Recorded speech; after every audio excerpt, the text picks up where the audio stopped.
This is day 62 since the Islamist Palestinian Hamas organization carried out a surprise terror attack against Israeli civilians in communities surrounding the Gaza Strip, murdering some 1,400 Israelis and taking more than 240 civilians as hostages into the Gaza Strip, amongst them women, children, toddlers, and the elderly.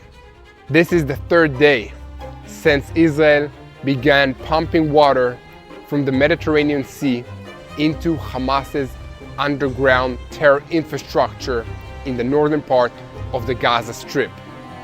This is a game changer in this war against Hamas.